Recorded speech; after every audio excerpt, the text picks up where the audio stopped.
For nearly 4 centuries, the people of Judah believed one thing with absolute certainty: the Temple of Solomon could never fall. It was more than a building. It was the dwelling place of God, the heart of a nation, and the symbol of a covenant that seemed unbreakable.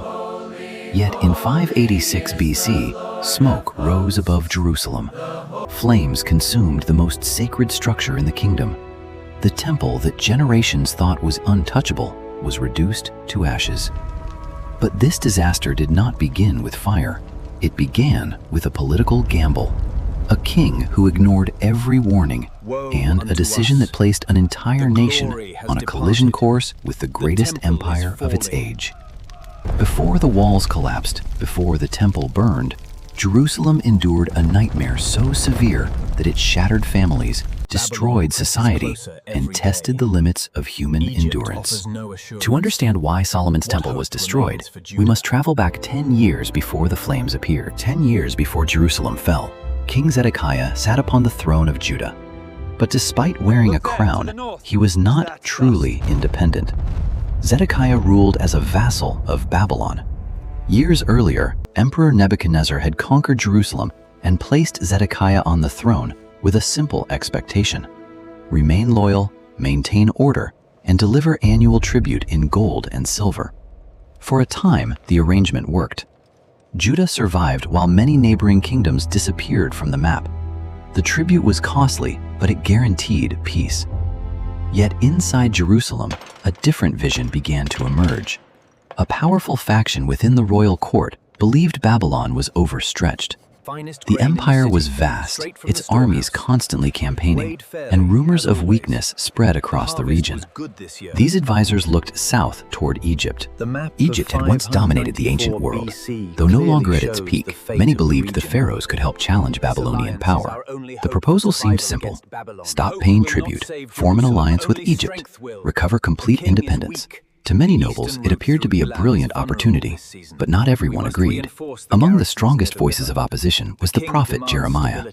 Jeremiah repeatedly warned that Egypt could not be trusted, and that rebellion against Babylon would bring catastrophe upon Jerusalem. His message was unpopular.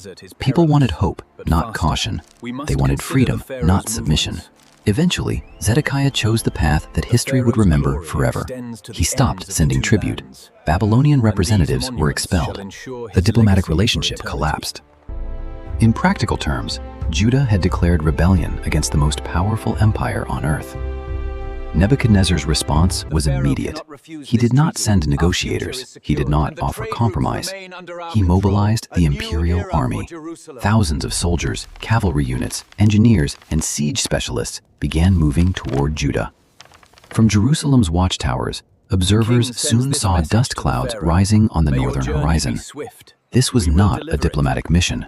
This was an invasion. The gamble had failed. Zedekiah had wagered the future of his kingdom on a belief that Babylon could be challenged. Instead, he had given Nebuchadnezzar a reason to make an example of Jerusalem. And as the Babylonian army approached, few realized that the worst weapon they would face was not the sword. It was hunger. If you're enjoying this journey through one of history's most dramatic events, consider subscribing to the channel. We explore the stories behind the rise and fall of civilizations, one chapter at a time. The siege of Jerusalem was about to begin. When the Babylonian army finally arrived outside Jerusalem in 588 BC, many expected an immediate assault. They imagined arrows darkening the sky, battering rams crashing against the gates, and soldiers storming the walls. But Nebuchadnezzar had no intention of wasting men against Jerusalem's defenses. The city stood on elevated terrain surrounded by steep valleys. A direct attack would be costly. Instead, he chose a strategy far colder and far more effective. He would simply wait. The Babylonians surrounded Jerusalem completely. Engineers constructed a circumvallation wall around the city, creating a giant prison from which no one could escape. No food entered, no supplies arrived. No meaningful communication reached the outside world. Jerusalem was isolated. At first, life continued. Families relied on stored grain. Water remained available in cisterns. Many citizens believed relief would eventually come. Perhaps Egypt would intervene. Perhaps Babylon would withdraw. Perhaps God would perform a miracle. Weeks passed, then months. The Babylonian camps remained outside the walls. Their soldiers trained, cooked meals, and watched patiently. Inside the city, anxiety grew. Trade stopped. Merchants disappeared. Prices climbed higher every day. Food became increasingly scarce. The siege stretched into a second year, then beyond. In total, Jerusalem endured approximately 30 months of isolation. For 2.5 years, the city slowly suffocated. The wealthy attempted to buy what remained. The poor struggled to survive. But eventually, wealth no longer mattered. Gold could not be eaten. Silver could not feed a family. The economy collapsed. The social order collapsed with it. Nobles who once attended lavish banquets wandered the streets, weakened by hunger. The distinction between rich and poor faded. Only two groups remained: those who had already died and those waiting to die. Water supplies declined. Disease spread through crowded neighborhoods. Every day brought new suffering. Yet the most devastating effect of famine was psychological. Extreme hunger changes people. It strips away certainty. It erodes dignity. It forces impossible choices. Ancient records preserved in the Book of Lamentations describe scenes of unimaginable desperation. Parents watched children weaken. Families searched endlessly for food. Acts once considered unthinkable became signs of how completely society had broken down. Jerusalem was no longer merely under siege. It was unraveling from within. The Babylonian strategy worked with ruthless efficiency. Without launching a major assault, Nebuchadnezzar weakened the city more effectively than any army could through direct combat. Strength disappeared. Hope disappeared. Resistance disappeared. The defenders who remained on the walls grew weaker each month. Many could barely perform their duties. Others succumbed to illness. Some simply lost the will to continue. Meanwhile, outside the walls, Babylon waited. Patiently, confidently, methodically. The empire understood something important. Time itself had become a weapon. By the final months of the siege, Jerusalem resembled a shadow of the city it had once been. Markets were silent. Homes stood empty. Entire neighborhoods struggled to function. The city that had once celebrated festivals, welcomed pilgrims, and housed the magnificent Temple of Solomon now existed in a state of exhaustion and fear. The tragedy was not only military, it was human. Every day the siege continued, another piece of Jerusalem disappeared. And yet the walls still stood. The temple still stood. Many people continued believing that somehow the city would survive. But outside the northern defenses, Babylonian engineers were searching carefully for a weakness. A crack, a vulnerable section. A place where years of waiting could finally become victory. And eventually, they found it. Before we continue, tell us in the comments, if you had lived inside Jerusalem during those final months, what do you think would have been the hardest challenge? Fear, uncertainty, or hunger? The answer would soon be tested, because the final assault was approaching. After 2.5 years of siege, the decisive moment finally arrived. Babylonian engineers breached a vulnerable section of Jerusalem's northern wall.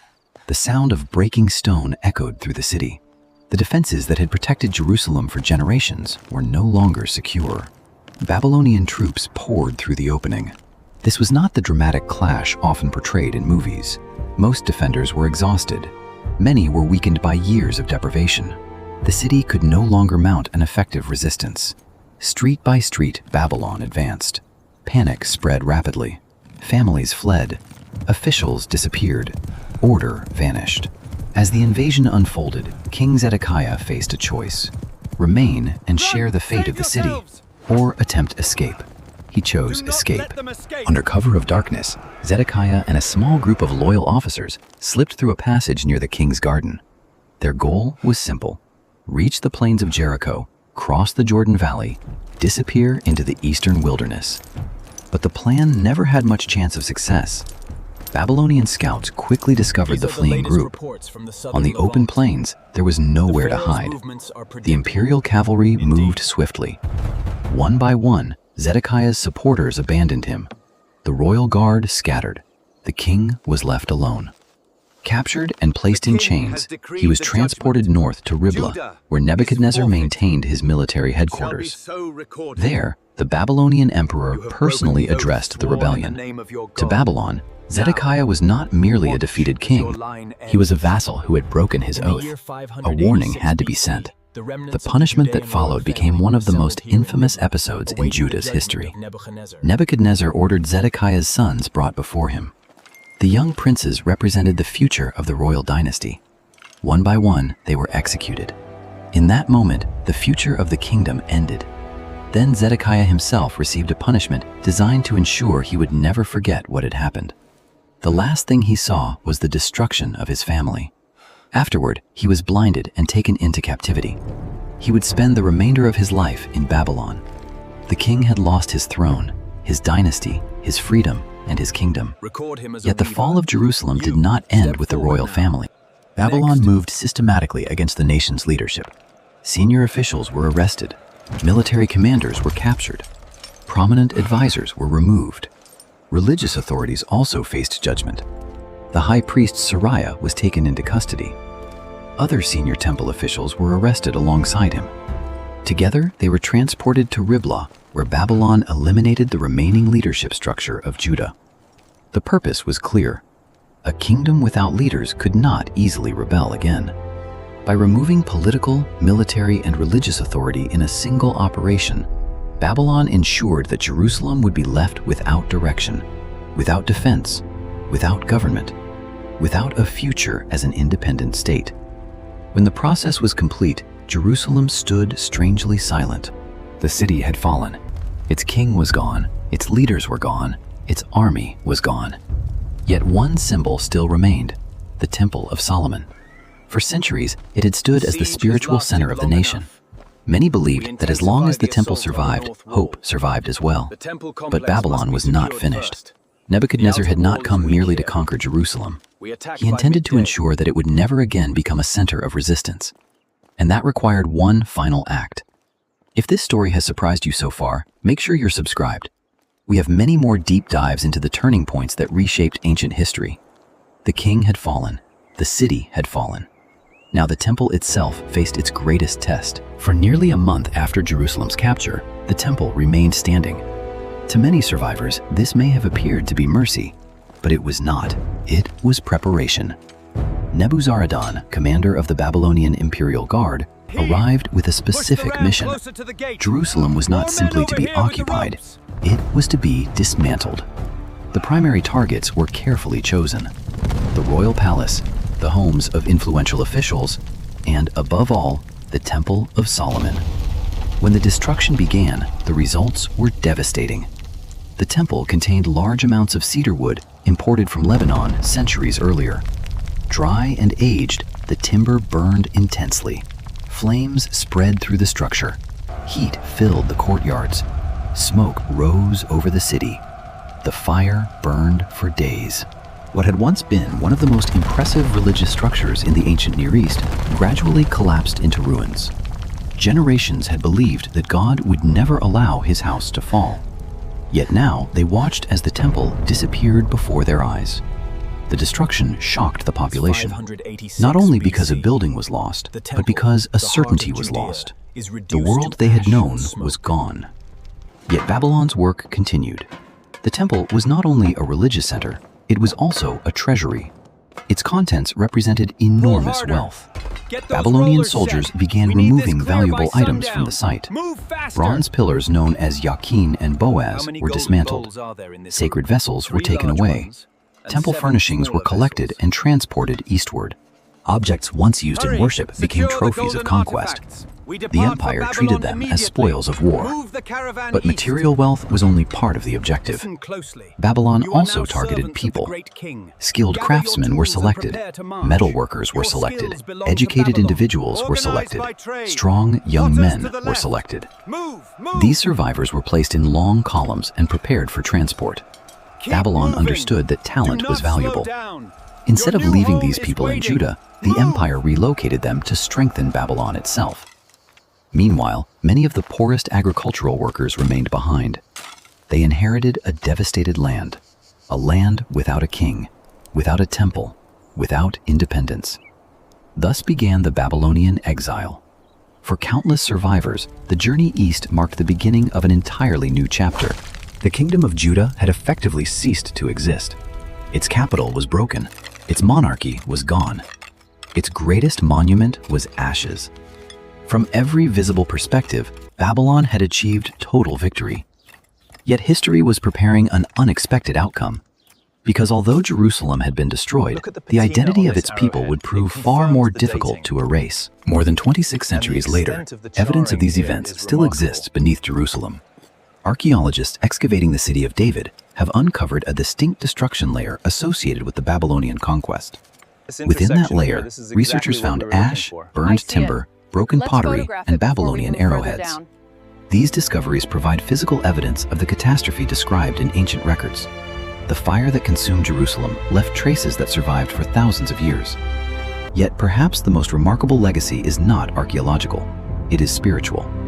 In the ancient world, the destruction of a temple often meant the end of a nation's religion. People assumed that if a temple fell, its god had been defeated.